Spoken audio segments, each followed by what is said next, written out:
चंद्रपुरामध्ये मायलेकींचा मृतदेह जळालेल्या अवस्थेमध्ये सापडलेला आहे। दोघींचीही हत्या झाल्याचा पोलिसांनी अंदाज वर्तवलाय। शीतल जेंठे आणि अवनी जेंठे अशी मृतांची नावे आहेत। सिंदेवाही तालुक्याच्या गुंजेवाहीतील ही घटना आहे। आपण पाहतोय आताची ही ब्रेकिंग न्यूज। चंद्रपूरमध्ये मायलेकींचा मृतदेह जळालेल्या अवस्थेत दिसून आलेला आहे। दोघींचीही हत्या झाल्याचा अंदाज पोलिसांनी वर्तवलाय। शीतल जेंठे आणि अवनी जेंठे अशी या मायलेकींची नावे आहेत। सिंदेवाही तालुक्यातल्या गुंजेवाहीतील ही घटना आहे।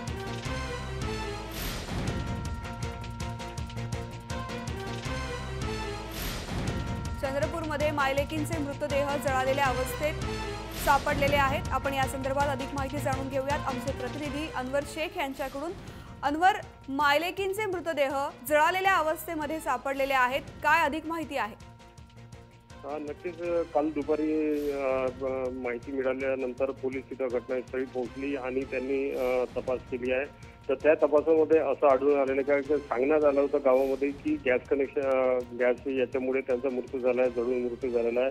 पण नेमकी घटना म्हणजे जिथं स्पॉटवर गेल्यानंतर ते वेगळेच दृश्य समोर आलेले आहे। कारण की माहिती की त्या पलंगावर झोपलेले आहे आणि ते फक्त ते दोघंच जळालेले आहे। पलंग साबूत आहे, गॅस सिलेंडर आणि हे सगळं साबूत आहे आणि घराची बाकी जे वस्तू आहेत ते सगळं व्यवस्थित आहे। पण फक्त ते एक बोर्ड आहे आणि एक फॅन आहे हे जाळण्यात आलेलं आहे। त्याच्यावर मातीचं, कारण की त्या घरामध्ये खूप मातीचं तेलाची वास येत होती आणि मातीचं तेल खाली दिसत होता।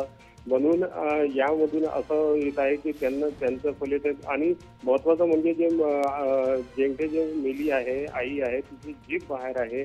म्हणजे जीभ बाहेर आहे म्हणजे गळाफास किंवा गळा दाबल्यानंतरच जीभ येते, झाल्यानंतर ते जीभ बाहेर येत नाही असंही दृश्य तिथं आहे। हे प्रकार हे करून सगळं म्हणजे एक अपघात याचं एक दृश्य तयार करण्यात आलेलं आहे। पण आता पोलीस तपास याच्यात लागलेली आहे की धन्यवाद अनवर, आपण दिलेल्या सगळ्या माहितीबद्दल।